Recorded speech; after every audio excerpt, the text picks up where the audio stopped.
Est-ce que vos pensées sont envahissantes? Est-ce qu'elles ne s'arrêtent quasiment jamais? Est-ce qu'elles vous font souffrir parfois ou encore que vous avez du mal à vous concentrer car vous avez tellement de pensées que vous vous laissez entraîner par leur flot? Je vais vous donner 3 conseils pour mieux gérer ce qui se passe dans votre tête. C'est parti!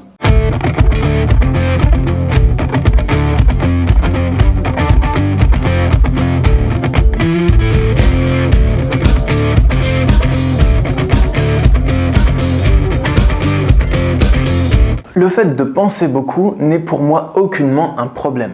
C'est un problème seulement si dans vos pensées, il y a des choses qui vous font du mal, si vous pensez des mauvaises choses à propos de vous par exemple, ou encore si vous n'arrivez pas à vous concentrer parce que votre pensée est trop en arborescence, qu'elle part trop dans tous les sens et que du coup, vous n'arrivez pas à mener à bien vos projets, ou encore si votre pensée prend le dessus sur l'action.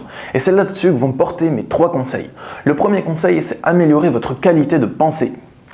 Pensez beaucoup, ça peut être une bonne chose si vos pensées vous font du plaisir. C'est vrai, non? Souvent, on a envie d'arrêter de penser parce que dans notre pensée, il y a des mauvaises choses, il y a des craintes, des angoisses du futur, de la culpabilité, de la colère, de la honte, du rejet, de l'humiliation. Toutes ces choses-là, si c'est dans vos pensées, je vous comprends que vous vouliez arrêter de penser, que vous vouliez canaliser votre pensée. Mais le but, pour moi, c'est plutôt de changer la polarité de votre pensée. La pensée négative, c'est une pensée qui est dirigée contre vous-même. Donc, on va dire que votre mental, il est là. S'il vous attaque vous-même et qu'il vous empêche d'avancer, vous allez vous sentir mal.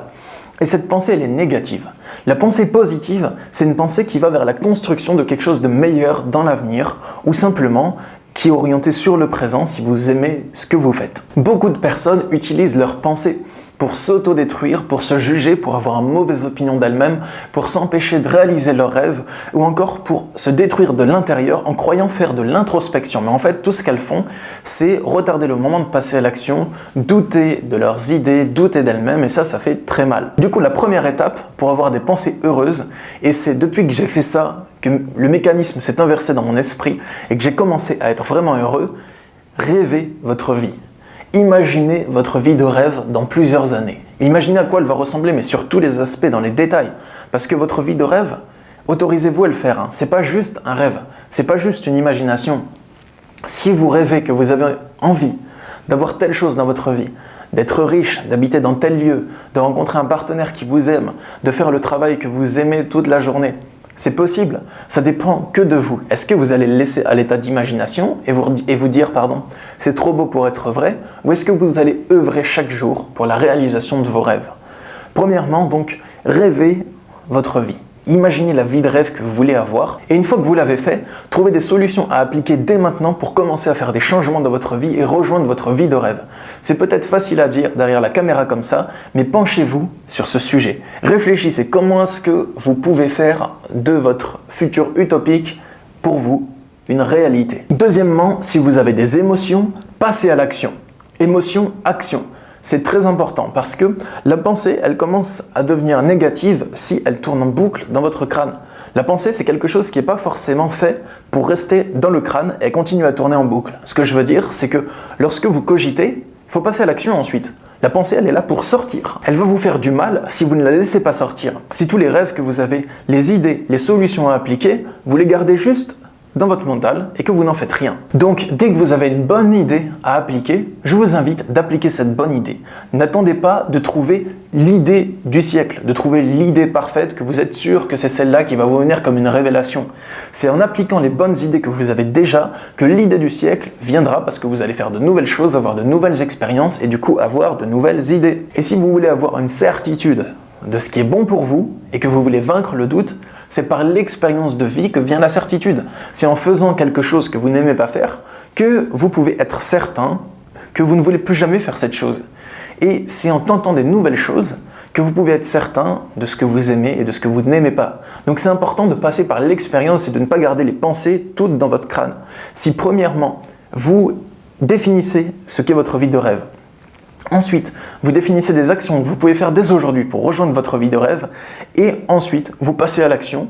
Croyez-moi, votre qualité de pensée va grandement s'améliorer. Et troisièmement, entraînez votre capacité de concentration, ça c'est ultra important.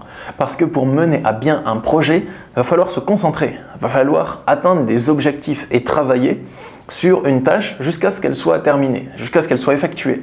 Et pour ça, vous avez besoin de vous concentrer. La concentration consiste donc à réduire votre champ de conscience sur une chose précise. Au lieu d'être distrait par vos pensées, de regarder tout ce qui se passe autour de vous, si vous vous concentrez, vous concentrez justement, vous réduisez votre champ de conscience à une chose, à une tâche, à une action.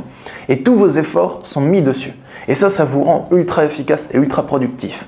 Pour vous entraîner, vous pouvez faire par exemple de la méditation, de la sophrologie, observer ce qui se passe dans votre corps, observer les battements cardiaques, la respiration, la sensation du sang qui circule dans le corps.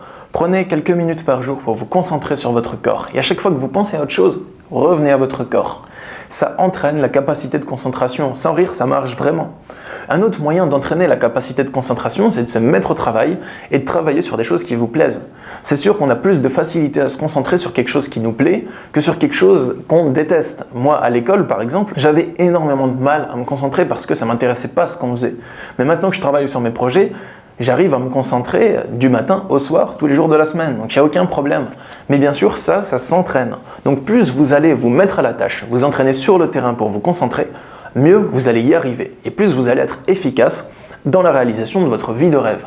Pour moi, c'est vraiment ça qui va faire en sorte que vous allez canaliser votre esprit. Pour le canaliser, il faut lui donner une direction.